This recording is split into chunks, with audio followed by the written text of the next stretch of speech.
మత్తయి సువార్త 28 దేవుని దూత ఈ విధంగా పలుకుతున్నాడు, ఆయన ఇక్కడ లేడు, తాను చెప్పినట్టే ఆయన లేచి ఉన్నాడని అతను పలకడం మనం చూస్తున్నాం. ఇక్కడ యేసుక్రీస్తు ప్రభు సమాధిని దర్శించడానికి వచ్చిన స్త్రీలతో దేవుని దూత యేసుక్రీస్తు పునరుద్ధానం కొరకు ఈ విధంగా ప్రకటిస్తున్నాడు. ఆయన ఇక్కడ లేడు, ఆయన తిరిగి లేచాడని వారికి తెలియజేస్తూ, ఆయనను పరుండబెట్టిన స్థలాన్ని వారికి చూపిస్తూ ఆయన పునరుద్ధానాన్ని అతడు రుజువు చేస్తున్నాడు. నిజమే, ఈ రోజు మన దేవుడు సజీవుడు, ఆయన తిరిగి లేచాడు, ఆయన సమాధిలో లేడు. ఇది మనం ఎంతో సంతోషించాల్సిన విషయం.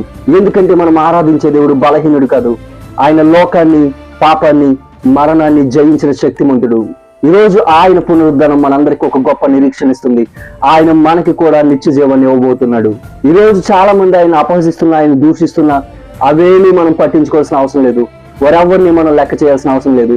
ఎందుకంటే మన దేవుడు సజీవుడుగా ఉన్నాడు, ఆయన తిరిగి రాబోతున్నాడు, ఆయన యోధా గోత్రపు సింహంలో రాబోతున్నాడు, ఆయన ఈ లోకంలో అందరికీ తీర్పు తీర్చబోతున్నాడు. అదే విధంగా ఆయన ఎందుకు విశ్వాసం ఉంచిన మనకు ఆయన నిత్య జీవాన్ని, ఒక స్వాస్థ్యాన్ని కూడా దయచేయబోతున్నాడు. కాబట్టి మన దేవుడు సజీవుడుగా ఉన్నాడనే విషయాన్ని బట్టి ఆనందిద్దాం, ఆయన ఎందుకు నిరీక్షించడం. మన శత్రువులకి అందరికీ ఆయనే తీర్పు తెచ్చి మనకు గొప్ప విజయాన్ని దేవుడు దయచేస్తాడు. అటువంటి కృప దేవుడు మనందరికీ దయచేయను గాక. ఆమేన్.